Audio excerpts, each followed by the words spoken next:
Weencast, a Ween podcast with Shane and Rory.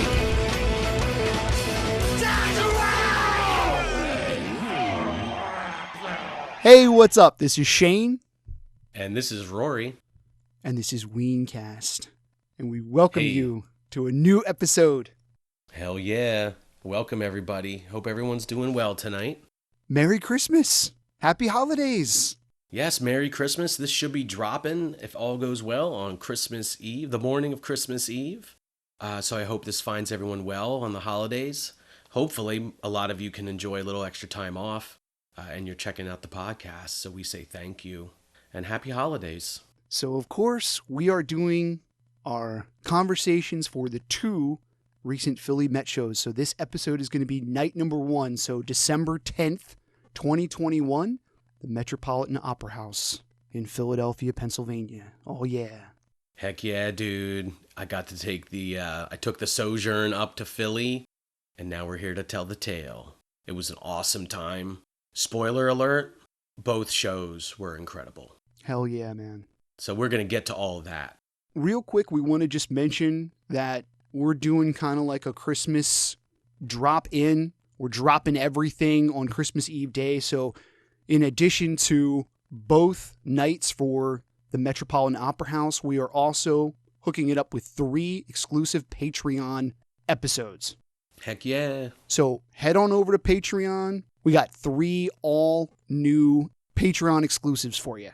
So check that out on Patreon. Patreon.com/Weencast podcast. And if you're hearing us talk right now, then that means those episodes are available right now. Hell yeah. Check them out. But yeah, dude, I say we dive right in here. We got a lot of stuff to cover, so we're going to get right into it, man. Shout outs and high fives to people. So first we're going to rock shout out to Sean. Thank you for getting Shane's ticket. Shane was not able to go, but we'll get to all that. Thank you for Seamus for streaming the shows both nights and the rest of the year on Facebook. Yeah, and since I didn't actually get to go to the show, I actually listened to, this was a new service that I wasn't aware of. There's a dude by the name of Boognish Worldwide on a website and app called Mixlr, Mixlr, which apparently is like a live audio streaming site and service. Okay. There was high quality audio of both nights from him streamed live. So it was totally fucking fat, man. But that's great, dude. I'm so glad that that's awesome that it's out there, Boognish Worldwide, and I'm glad you were able to participate a little bit, even though you weren't able to make it. Well, also I wanted to shout out to Colleen for hooking it up with YouTube videos for both nights on Boognish Monster on YouTube. Cool. So those are totally fat, which those are up and blazing now to go check out both of these shows. So yeah, and I also want to give a big shout out to Brown Bass as well, as always. Of course, the set lists were up there like almost immediately, as far as I could tell. And I love crunching the numbers, so Brown Bass is a great place to do that. Yeah, if you're a Ween head, this could be like an ad for Brown Bass. But if you're a Ween head, then you should be on Brown Bass. It's that simple. So anyway, shout out to Brown Bass. Absolutely. But yeah, dude, so, I can lay out some of my, the trip and everything. We can... Is your cutting board dried out, ugly, and lacking luster? Do your tables have too many water rings to count and need a fix? Are your kitchen utensils old and damaged? Maybe you just want to add a little bit of natural wood beauty to your home. Whatever it is, you can count on West Brandywine Woodworks to provide for you. We make high-quality, custom hardwood items for your home. From cutting boards to shelving, West Brandywine Woodworks has you covered. Find us on Facebook and Instagram. Mention Weencast when you order for 21% off. So give us a like and a follow, and don't forget to mention Weencast for 21% off your order. West Brandywine Woodworks. Custom simplicity for your home. Hey, all you Weencast listeners. We just want to take a moment to wish everyone a happy holiday. We wish everyone all the love for a bright and hopeful new year. Here at Weencast, it's been an awesome year. To say thank you to all you listeners, we're putting some gifts under the Christmas tree for you. That's right, on Christmas Eve, we're dropping all kinds of content on you for the holidays. On the podcast, we'll be doing a double release for the recent Philly Met shows. And over on Patreon, we're hooking up our loyal patrons with 3, count them 3 new episodes. A Shane's Ween vinyl, talking about the 7-inch single Even If You Don't with Cornbread Red on the B-side. Rory rambles on about seeing Amandla at Lucky's in Eugene, Oregon. And we also drop an in-depth write-up as well as videos from the pit for the pair of recent Philly Met shows. And all this is coming at you Christmas Eve, yo. Be hyped and be typed. Thanks again for listening. And may your holidays be brown.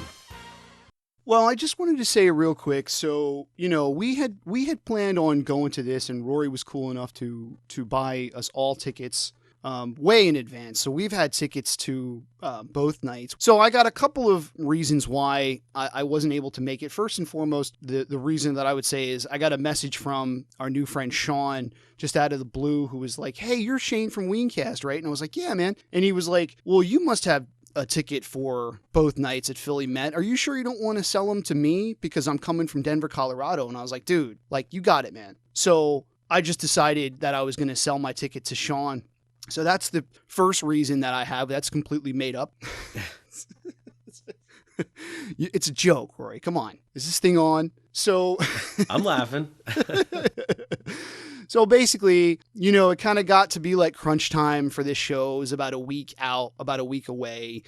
And between my wife and myself, we kind of discussed it back and forth. And something about being in, an indoor venue with that many people was just a little too, scary. And, basically at the end of the day, pussed out. So no matter how you slice it, I pussed out. You know what I mean?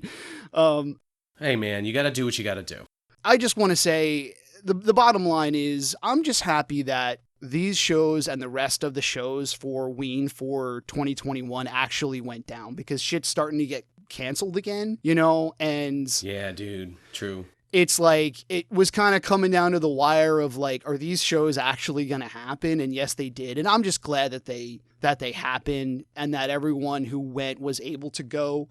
And it was still a lot of fun knowing that like you guys were there and actually being able to like follow along as it's happening, which I've done for some of the shows, but it's different when you actually like have crew that's like there in person. It doesn't really work as well when you don't know anybody who's there. Yeah, totally. You know what I mean? It's like, it's still fun to like stream the show if you can pick up a stream that, that you're not at from like somewhere else in the country. But if you don't know anybody who's there, it's not the same. So this was a lot more fun, just being able to like text with Rory and just like know that you guys were there as I was like following along. So it was still fun. Totally. And any show in Philadelphia will hold a special place in our hearts, for sure. Totally, man. But yeah, dude, so I fortunately was able to go. And we were sitting on these tickets forever. Now, my wife, Amy, is also a pretty big Ween head. So anyone that's an old school listener, I guess might already know this, but both of our birthdays are in December. So when when we actually moved down to Central Virginia. So we used to live in Philly, lived in Philly for almost 10 years and grew up a lot of the time near Philadelphia. But we had actually more recently finally kind of we moved down to Central Virginia, and we decided, we always loved to get back to Philadelphia. And we now have 2 kids, so, coming up to Philly is basically impractical at this point because they're not quite old enough to do cool stuff. And they would just be a liability and the pain in the ass in the big city. But because we both have these birthdays in December, when we first saw the Philly Met show a couple years ago, and it's like, wow, this cool venue is reopening, and it's this historic, awesome Metropolitan Opera House in Philadelphia. And it's just like, wow, this is like, we have to use this as an excuse to like start to make this like the trip up to Philly every year. Right. And at that time we didn't know it was going to be repeated, but we were like, oh my God, this is like a reason to go to Philly. And, one of the reasons, long story short, one of the reasons why we moved to Central Virginia is because we have some family down in that area. And so they were Grandma and Aunt Teresa, shout out to both of them, are always so awesome to like swoop in and like help take care of our kids for the weekend. So cool, man. And of course, The first Philly Met show, there was only one child at the time, but now there's two. But at any rate, so, it's like our big excuse to get up to Philly for the weekend, get to see Ween. It's a big birthday gift for both of us. So we kind of like make a big thing out of it. So we were like, as soon as we saw it was going to happen, we were like, oh my God, we are on this. So we got in the pre-sale, and we ended up with, as Shane said, we got a ticket for him as well, that he ended up not being able to use. But so we ended up getting 3 pit tickets pre-sale. I think 3 was the most you could get at one time. And the old school, well, no old school, you just sit and refresh, and getting in. But yeah, dude, so yeah, it was a no-brainer for us. So I got Friday off work and got the dog in the kennel and the kids taken care of with the grandparents and other relatives, and we got on the road around 9 o'clock Friday morning, dude.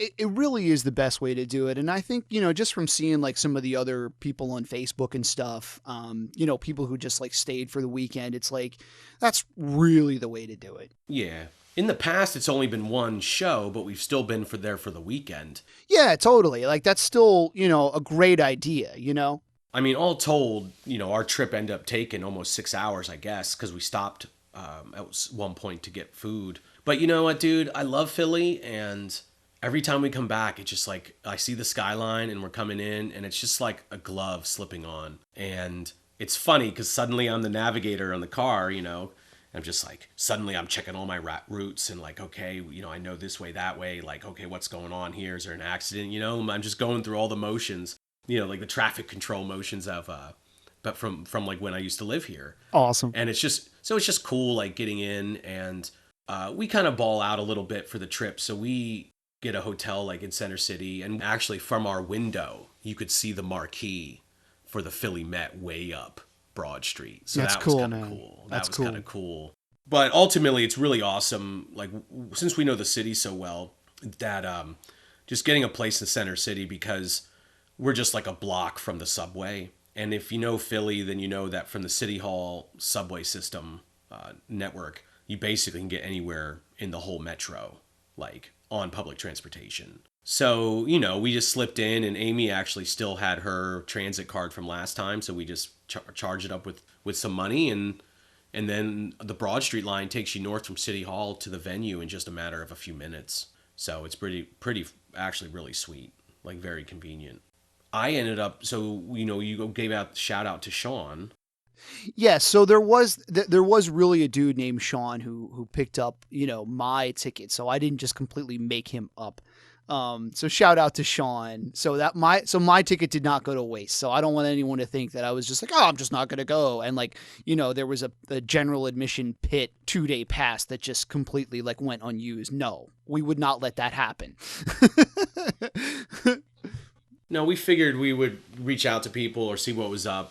I, had been communicating with Sean about meeting up, a certain early before the show, and I was bringing Weencast stickers that I always sort of chicken out for like handing them out. But anyway, so I was like, okay, we'll meet up at like 7 o'clock or whatever. So I'm like, getting out of the subway and coming down to the intersection and just kind of like, all right, man, I'm here. It's a few minutes early, but I'm chilling. And he's just like, oh, I'll be here at this time. So it's like what my Lyft says or whatever. So I was like, all right, cool. So I had like, about 10 minutes or so to kill before he was projected to be there. So I'm like, dude, I'm going to go in and check out the poster scene. Because the venue, I think the show, well, the show didn't end up starting on time, but the tickets said 8:15. And so I believe the actual doors for the actual venue open at 7:45 or 7:30. But to give people early access to the concessions and the merch, and I think also to relieve the stress of processing everyone through with the COVID protocols and like just dealing with the lines, they actually opened up the lobby area, I think by like 7 o'clock or a little before 7, or 6:45 or something. So it was like no line, and I just went right. I went through. I showed them my vaccination cards, which they looked at, but I couldn't help but think wouldn't be that hard to fake it. But hey, whatever. To each their own. But I showed my vaccination cards. Well, they were trying at least. They were doing something. You know what I mean? It's better than, I'm sure there are venues, throughout the country this year that just didn't do anything. So at least they were trying. And they also, you could get tested if you didn't have a vaccine. If you didn't if you're not vaccinated, you can also have a test. Right. So, there's a couple different ways to get in. Anyway, it was really simple. Or quick, I guess. And so I'm in there and checking out the poster scene. And these posters are great. It was awesome because they were selling both, at the same time. If it's like 2-3 different posters, you can't always get the second night or the third night on night one like that. So that's cool. So I was like, heck yeah, I'm just going to buy them both now. And you could buy them as one big print, like uncut. But I just went with 2 separate posters. Eventually I'll get them hung up, next to each other. But they're cool because it's like a pair, and each one is them in it's like a colonial inspired, like independence inspired vibe, where they each have like the old hair, like the wig, and then there's like fireworks going off in the middle, and their heads are kind of cut in half, and then the other, and if it's Diener, then inside his head is a little Aaron singing, and vice versa. Yeah, it's cool. And it's like red, white, and blue. So they're pretty cool. They're pretty wild. Definitely a different kind of poster. So I thought it was pretty cool. Any posters that actually have pictures of them, you know what I mean? This is actual caricatures of the band themselves. It's that's fucking cool. Yeah. And then so now we have a signed by the band every poster from all the Met shows. Yeah, that's cool, man. But yeah, it was and that was really cool. It was really nice how stress-free it was. And especially, like you were talking about the pandemic and the COVID and shit. And I mean, I wore my mask and everything, and it wasn't too crowded yet. It was nice that it was chill. That wasn't too crowded to worry about wrestling, jostling around with people. Yeah. But yeah, dude. And then I just chilled, and have to hold the poster is a bummer, but it's worth it. And then it was nice not to have to deal with that the second night. Amy met up with me, but while I was waiting, because I just told her, hey, just come into the lobby so I don't have to go back out and deal with the COVID lines again and everything. And then I realized my buddy Gop, my friend Gop, who was featured in we just released episode 43 about the April 20th, 2002 show at Guilford College way back in the day. Gop had been at that show, and so anyway, I name dropped him on that episode. And so he's an old friend who hits up Ween shows when they're in town and when he's able to.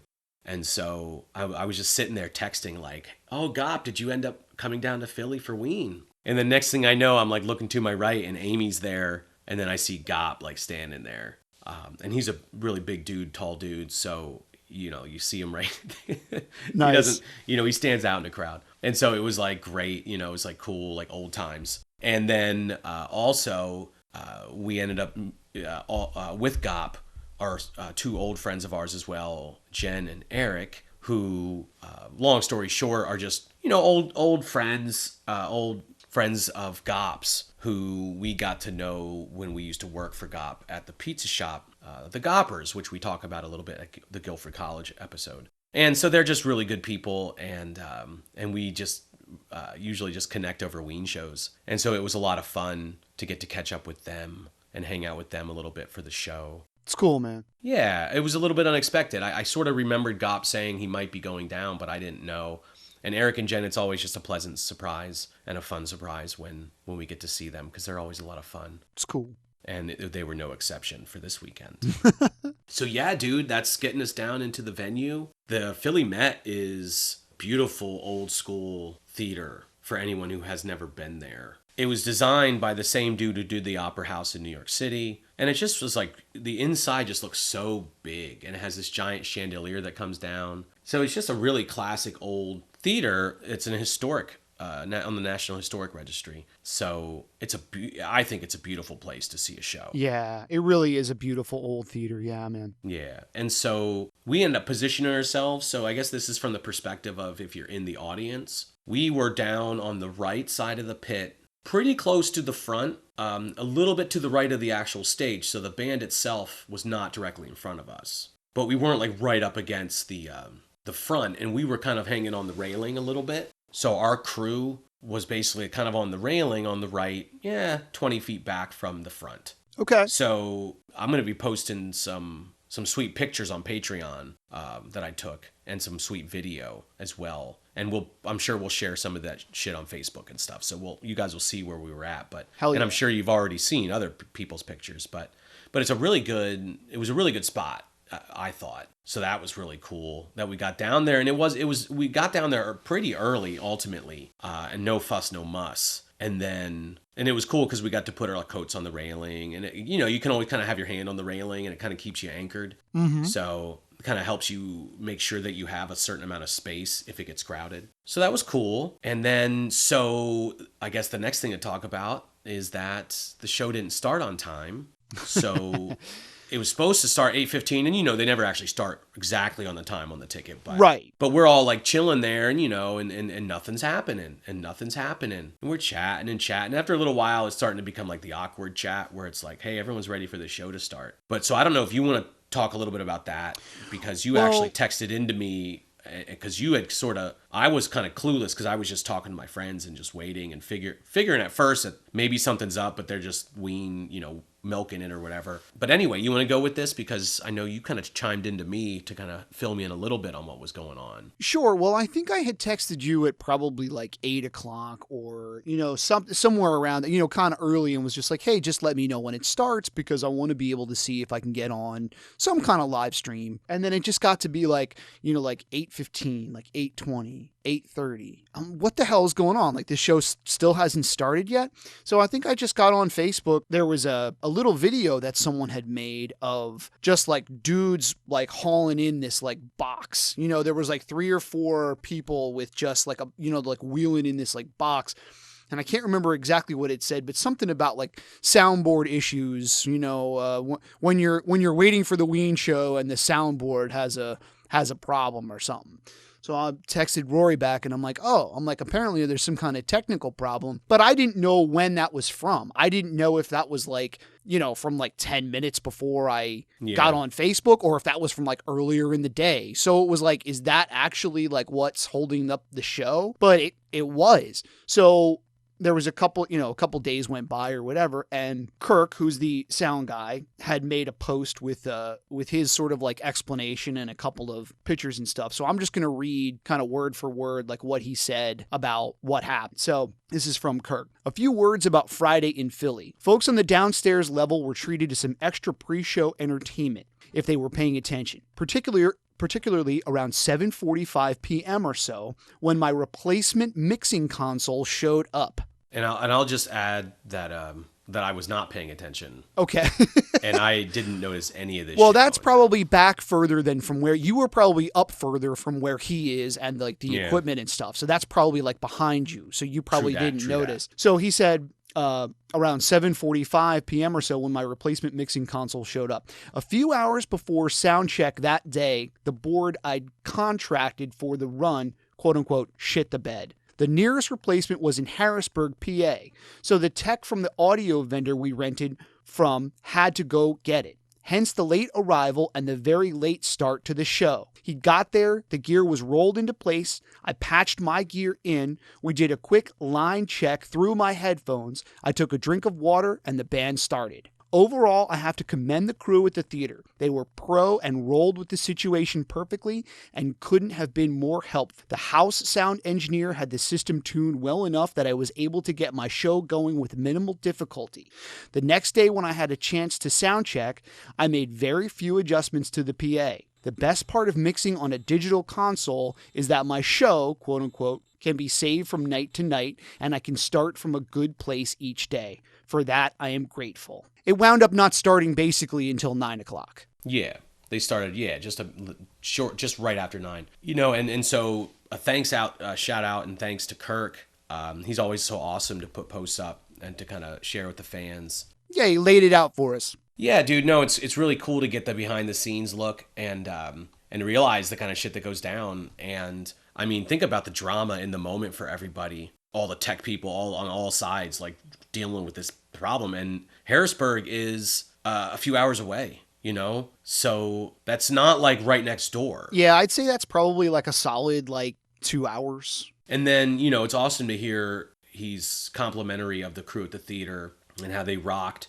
And then also just like dude, I mean, Kirk is obviously a pro, and he's been working with Ween for so long, and obviously great at what he does. And so a big thank you to him, because he, without him, these shows wouldn't sound the way they are, and they wouldn't rock the way they do. Yeah, he's the man. Yeah, and so wow, dude, that's wild. But I gotta tell you, dude, I mean, the late start, because we came up all the way from Central Virginia, and I must have been up from like 4:30 a.m. that morning. So it was getting to be a long evening, and so we were kind of just like, hey man, we're rocking this show out, but we're going to bed like as soon as this thing's over.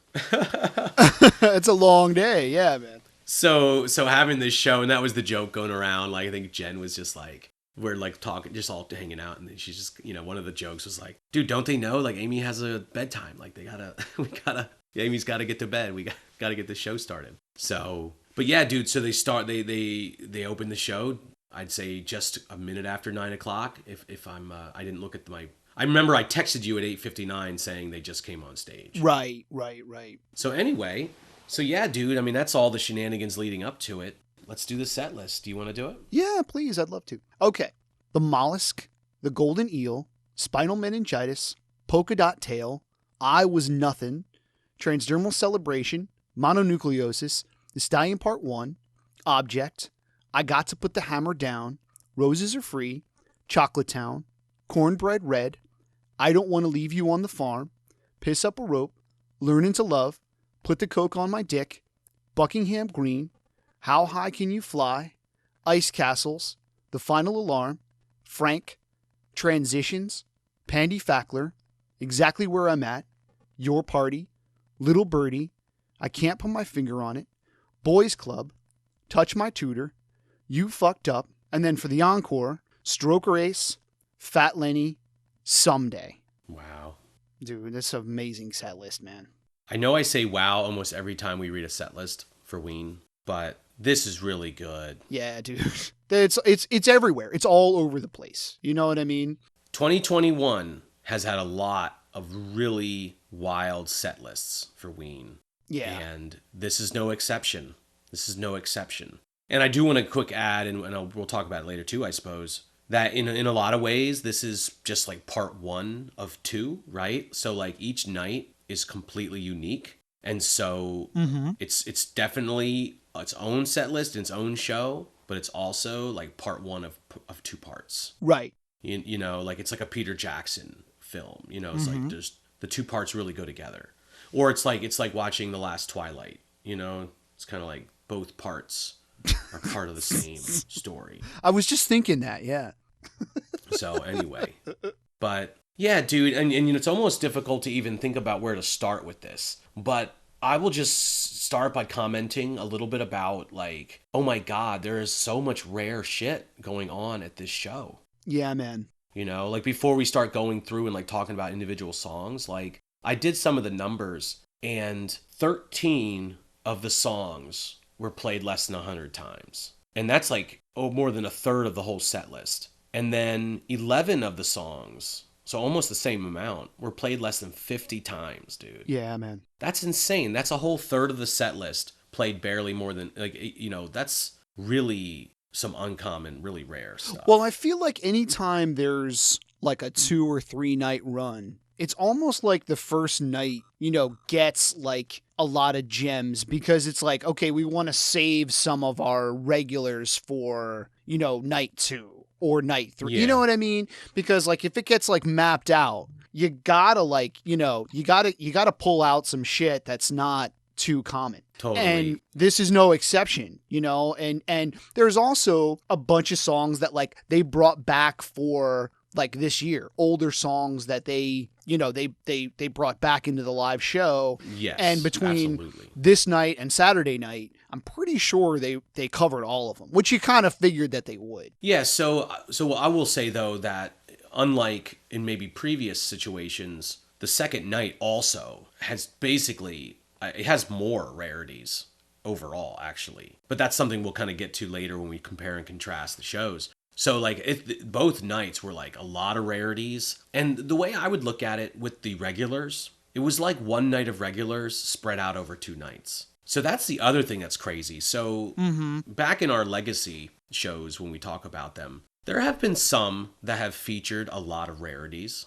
Maybe not quite as many as this, but like I'm thinking in particular some of the 2002 shows, The Conduit. Uh-huh. And there was a lot of like new stuff, and a lot of rare stuff and new stuff for that show. But the difference is normally you'd still get like all the regulars and like a lot of the regulars in like one show. But for this run in Philly, man, there were only like a handful of regular songs in each show. Like commons. There were only like a handful of commons. Right. And we're talking about songs 500 plus times. The Can't Put My Finger on It's The Roses Are Freeze. Mm-hmm. Only a handful for each of these shows. So the songs, even if they weren't like rare songs, they were uncommon. So just so many just great tunes, man. Oh my gosh. And also for myself, there were a lot of songs that I hadn't seen live before. So Cornbread Red, I Don't Want to Leave You on the Farm, and I Was Nothing. This was the first time I heard any of those songs live, or any of those songs,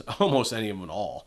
Well, I Was Nothing, I had to rack my brain about. But that's the first time I heard any of those live. Yeah. And also the song How High Can You Fly, Mononucleosis, and Transitions. This is only the second time that I heard any of those. Yeah, I mean, some of those, it's like, okay, maybe we've seen them do them like once before, literally. Yes. You know what I mean? Yeah, totally. So, and I think as we go down through the set list, we'll talk about more songs in particular and how rare each one is. I just wanted to give some broad stroke things. Mm-hmm. Well, let's hear about some highlights, man. Let's go down Yeah, to dude. our... Yeah. So, one of the things I noticed early on, it felt like it was like the mollusk was heavy early, and starting with the actual song, The Mollusk, isn't necessarily all that noteworthy. It's cool, though. It's cool. But it's a great opener because I love The Mollusk is a great album. Yeah. And so, and then they had Golden Eel. They did the Spinal Meningitis, which is one of the common songs. Mm-hmm. And then Polka Dot Tail. So 3 of the first 4 songs were from the Mollusk. And right. Dude, when they did Golden Eel, dude, Diener absolutely shreds on the Golden Eel. Mm-hmm. And when they backed the Mollusk up with the Golden Eel, and then 2 songs later, Polka Dot Tail comes in, I knew we were in for a brown night, dude. I knew because the Golden Eel is already a great tune and uncommon, and they just rocked it out. So it's like a 6-minute jam or something. And then Polka Dot Tail's only been played 46 times. So that is totally like a rarity. Absolutely. And a great tune. Yeah, and so featuring heavy on the Mollusk early, and then I Was Nothing. What? I'll have to go back and like figure out like where that's actually from, but I think it's just kind of like one of like the really old like B-sides, like Mm-hmm. one of the old like God Ween Satan era, or maybe even before songs that doesn't. I don't think it's not from God Ween Satan. I think it's just considered like an unreleased. Yeah. I don't know. Yeah, like I don't know what. Yeah, because I remember it being like a thing, but I think it's from like that real early era, like the real old school shit. Yeah. And it's they've played it a few times already this year, so if people went to other shows, they might have caught it. It's just it's like that Diener heavy, like, sort of the raunchier, rock, raunch rock that Diener does.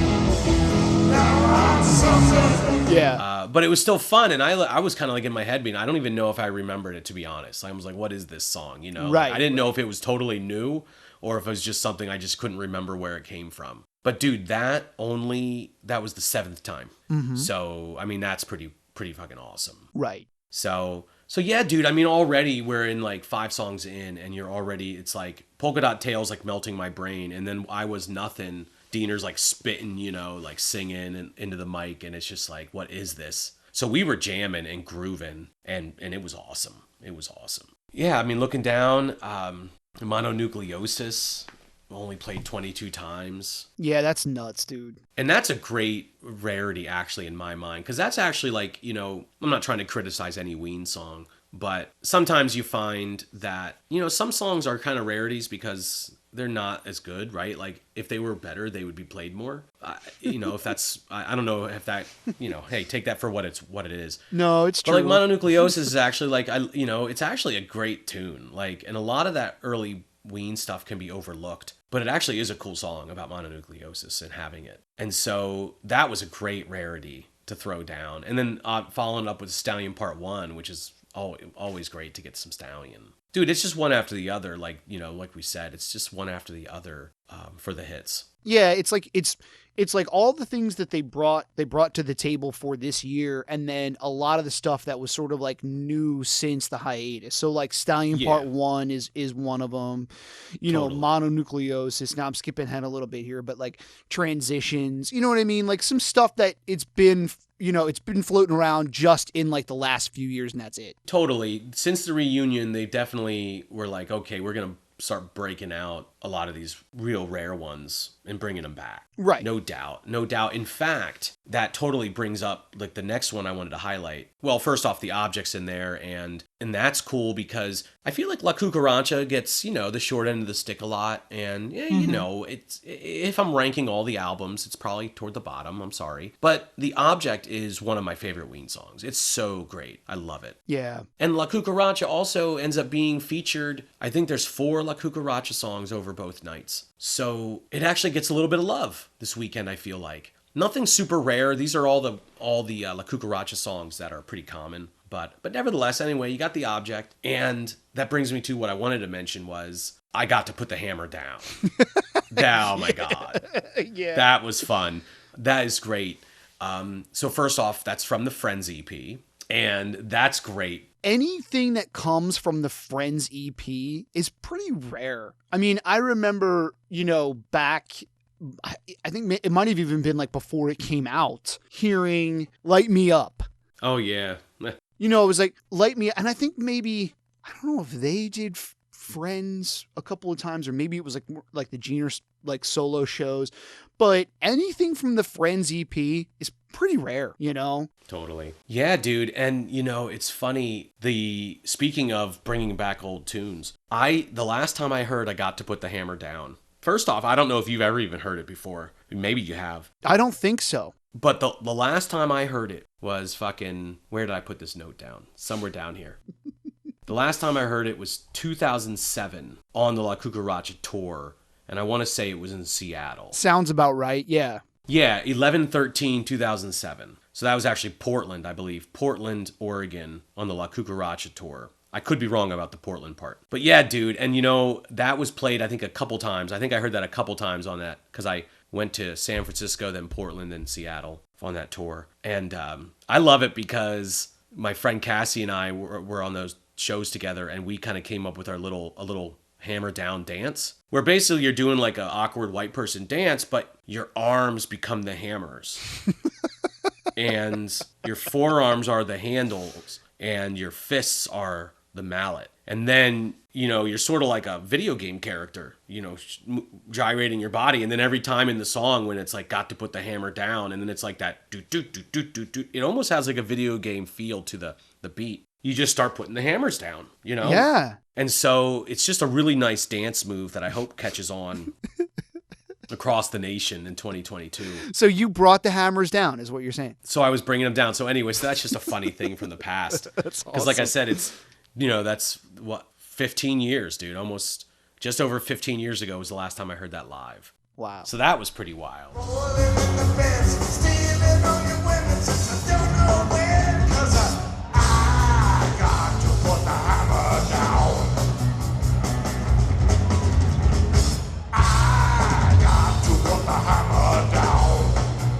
Yeah, dude, just, the hits keep on coming.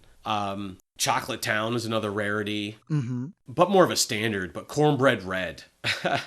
Tell us about Cornbread Red, Shane. Well, that's one that they just brought back for this year, for 2021. That's the only shows that it's ever been played. It was never, if you check Brown Base, it was never played, before the hiatus or whatever, but it's actually a White Pepper B-side. So it shows up on the Even If You Don't 7-inch single on vinyl, and Yeah. then I think there was a like a CD single for it as well, for even if you don't, and it shows up on there. So there is an actual studio version of it that was made. So it's kind of a little bit more of like a legitimate B-side than some of the other stuff that was just from like a demo or just, you know what I mean? Like, so there is an actual nice studio version of it. It's cool tune, man. Really, I like it. I mean, I think it's I'm jumping ahead again, but of all the stuff that was like new for this year, that's my favorite. You can't find me or tell me true, 'cause I see you ain't got a clue. I don't ask that much of you. Oh, cornbread red, all that cornbread red. Oh, cornbread red. Yeah, dude. No, it's fun.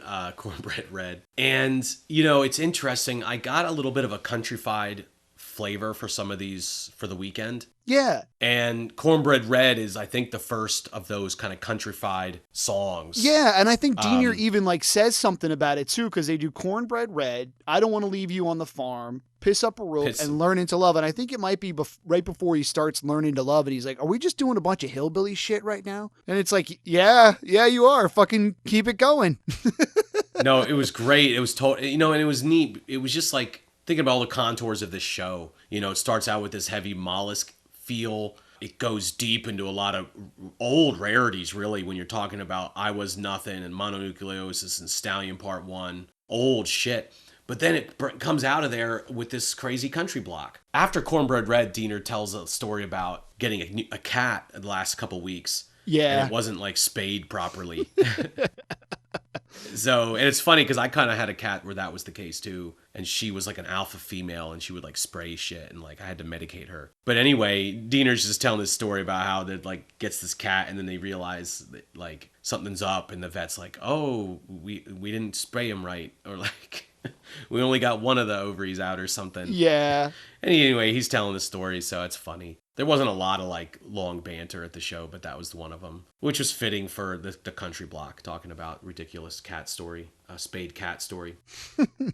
Dude, give Claude some love for Put the Coke on My Dick. Hell yeah. First off, super rare, 35 times, but Claude singing falsetto is always great. And this is just like, you know, the uber raunchy Ween. Like this is so like uber raunchy that it's like a parody. So it's just ridiculous. So it was a lot of fun. Anything sung by Claude though, like that, it's like I'll take it, you know. Yeah. Oh, and just back up quick. I Don't Want to Leave You on the Farm. This is only the 18th time that was played, so that's awesome. Yeah, and it was pretty funny rare. because and I'd never heard. That was the first time I ever heard that one. It wasn't played on the country tour when we saw them in Philly.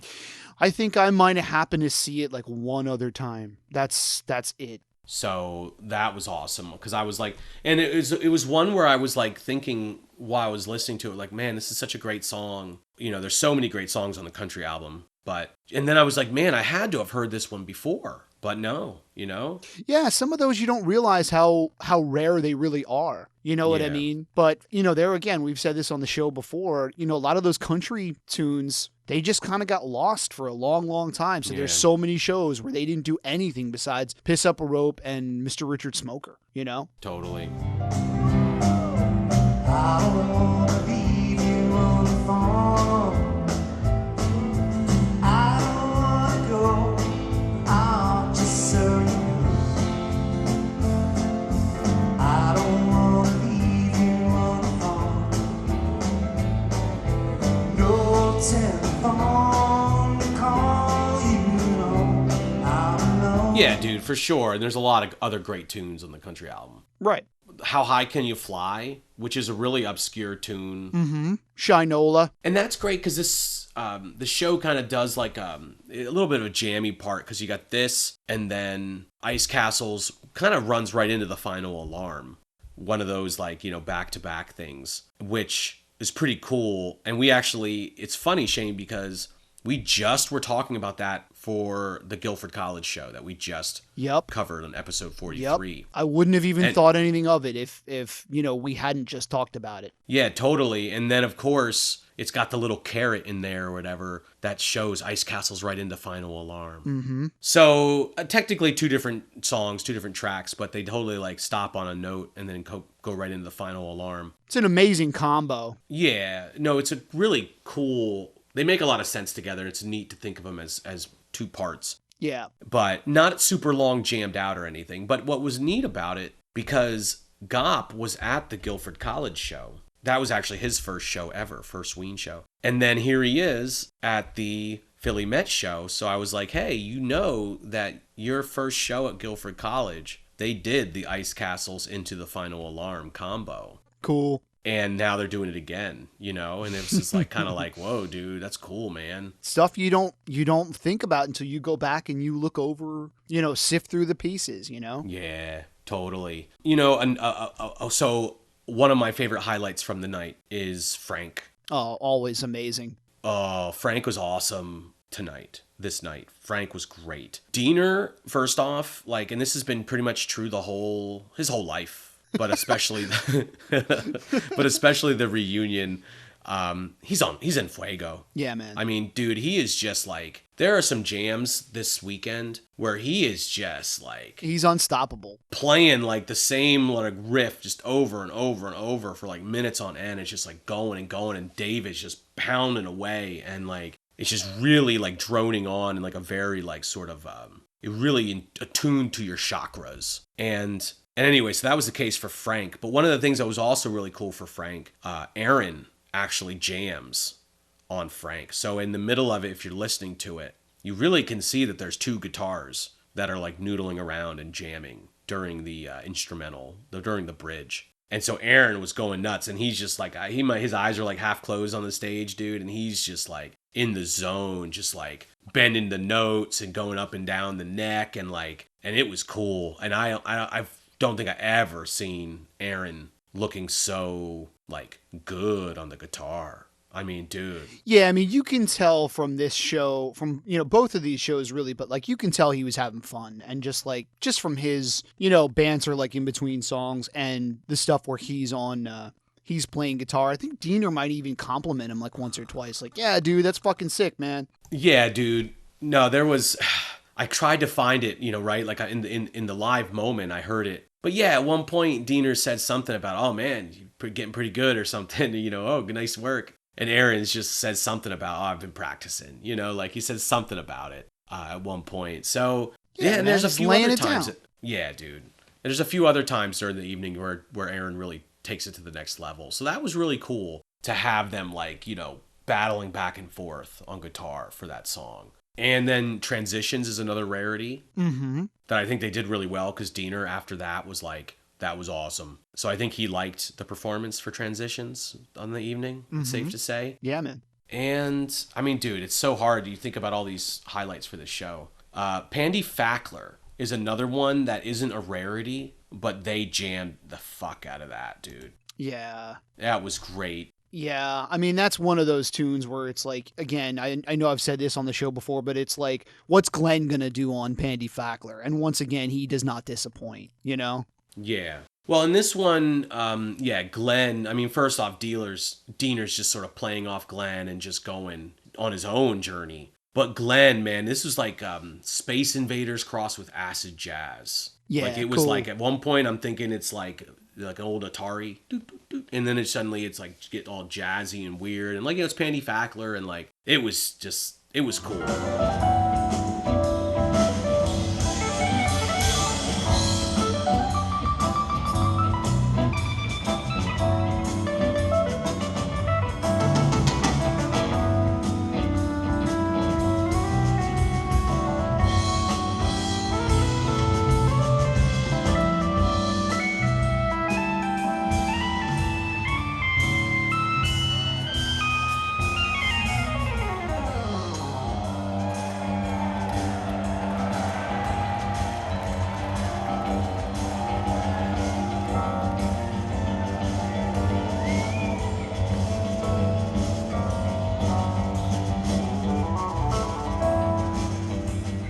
Glenn had a few moments where he got to shine over the 2 nights, and Pandy Fackler's always one that he gets to shine. but well done. Don't forget, it's not just how rare a song is, because you can still have whatever song just played to the nth degree, you know? Yeah, man. And I would say the same thing is true for Can't Put My Finger on It, which is a fairly common, pretty common jam, you know, ultimately. Yeah, that's cool because I had heard them, you know, playing Little Birdie.